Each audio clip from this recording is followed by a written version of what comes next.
देश दुनिया की तमाम बड़ी खबरों को देखने के लिए हमारे चैनल को सब्सक्राइब करें और बेल आइकन को दबाएं ताकि सबसे बड़ी खबर सबसे पहले आप तक पहुंच सके। आइए आपको दिखाते हैं इस वक्त की सबसे बड़ी खबर। झारखंड में छात्र प्रदर्शन के दौरान हुई पुलिस कार्रवाई को लेकर अब सियासत तेज हो गई है। सीजेपी के अभिजीत दिपके ने रांची में छात्रों पर हुई पुलिस कार्रवाई की कड़ी निंदा की है। अभिजीत दिपके ने कहा कि झारखंड में जो भी हुआ वह बेहद गंभीर और चिंताजनक है।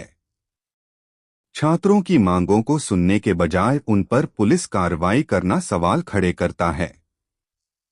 दरअसल रांची में जेपीएससी से जुड़ी मांगों और कथित गड़बड़ियों को लेकर छात्र प्रदर्शन कर रहे थे। इसी दौरान पुलिस और प्रदर्शनकारियों के बीच तनाव की स्थिति देखने को मिली।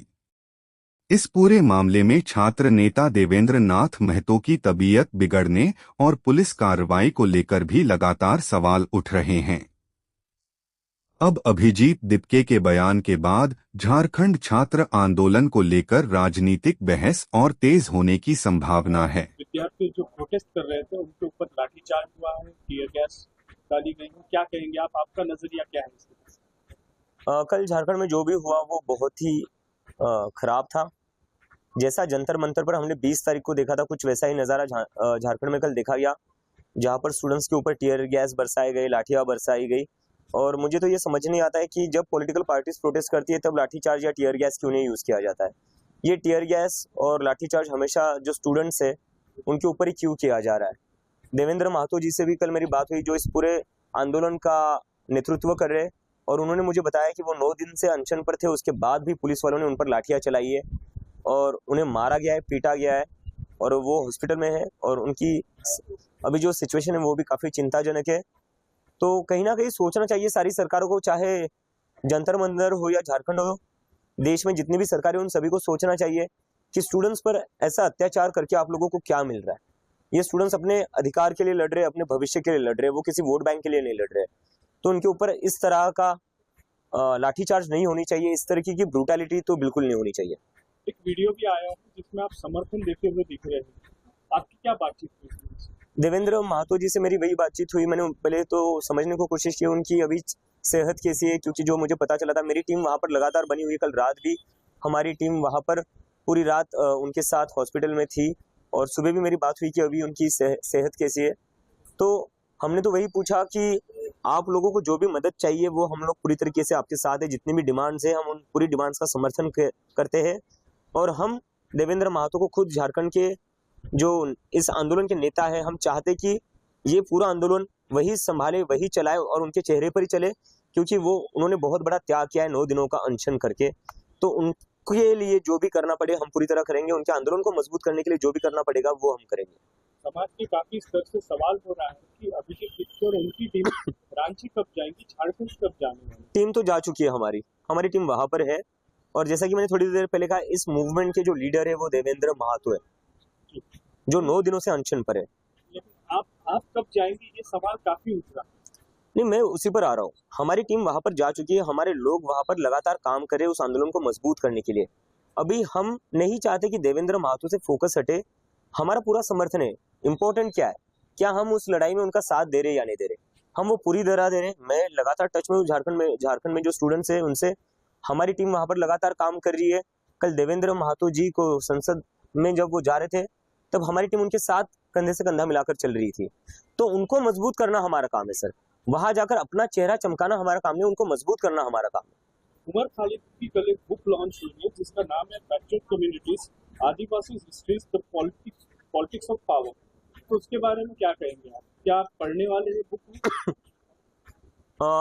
मौका मिलेगा तो जरूर पढ़ूंगा, क्योंकि अगर आदिवासियों की बात हो रही है, फ्रैक्चर्ड कम्युनिटीज की बात हो रही है, मार्जिनलाइज्ड कम्युनिटीज की बात हो रही है, तो मुझे लगता है तो हम सभी को उसके बारे में पढ़ना चाहिए। आपको क्या लगता है आदिवासी कम्युनिटीज के बारे में आप क्या कहना चाहते हैं? नहीं, मुझे तो लगता है कि कहीं ना कहीं इतने 80 सालों के बाद भी, जैसा मैं अभी थोड़ी देर पहले कह रहा था कि 80 सालों के बाद भी हमारे जो गांव के स्कूल है या हमारे जो गांव है वो आज भी बहुत पिछड़े हुए हैं। और उसमें अगर हम देखा जाए तो सबसे ज्यादा अन्याय किन लोगों के साथ हुआ है? आदिवासी लोगों के साथ हुआ है, क्योंकि उनके जो जंगल होता है, जमीन होती है, वो छीनी जाती है। उसके बदले में उन्हें क्या मिलता है? उसके बदले में उन्हें कुछ नहीं मिलता है। बड़े बड़े बिजनेसमैन जो होते हैं उनको फायदा पहुंचाने के लिए उनसे जंगल जमीन को आप लोग उनसे छीन लेते हो, लेकिन बदले में उन्हें क्या देते हो? तो आदिवासियों का अधिकार कहीं ना कहीं मारा जा रहा है और उनके बच्चों को कहीं ना कहीं हम लोग एक सिक्योर्ड फ्यूचर देने में फेल हो चुके हैं एज अ सोसाइटी।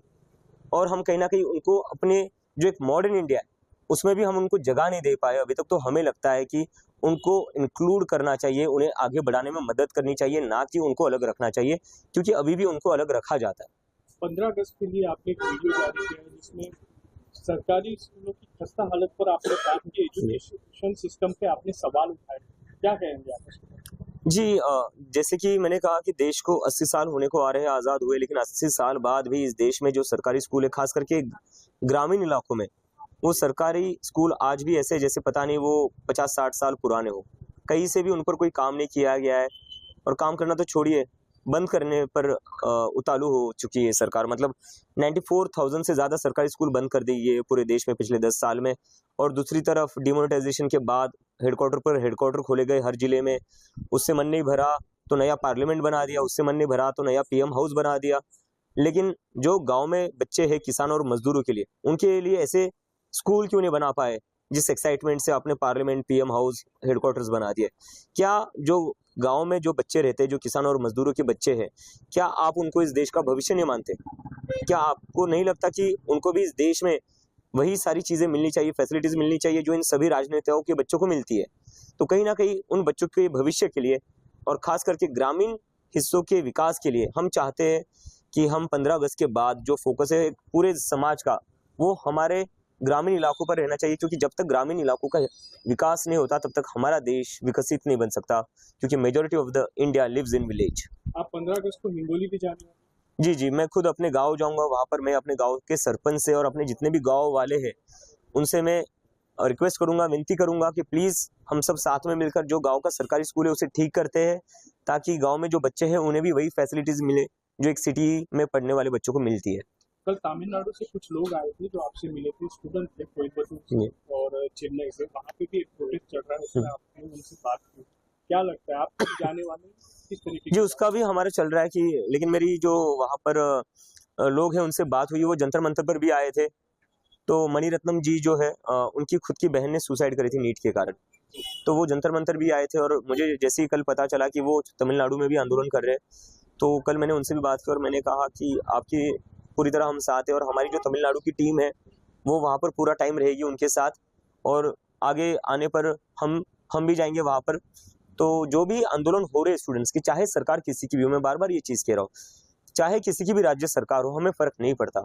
जहाँ स्टूडेंट्स के साथ अन्याय होगा, जहाँ स्टूडेंट्स आंदोलन करेंगे, हम उनके साथ खड़े रहेंगे। परसिमन बिल आने वाला है और कहीं ना कहीं डेमोक्रेसी को उस हिसाब से लोगों की आशंका है कि उससे खतरा होने वाला है परसिमन बिल पास होने पर,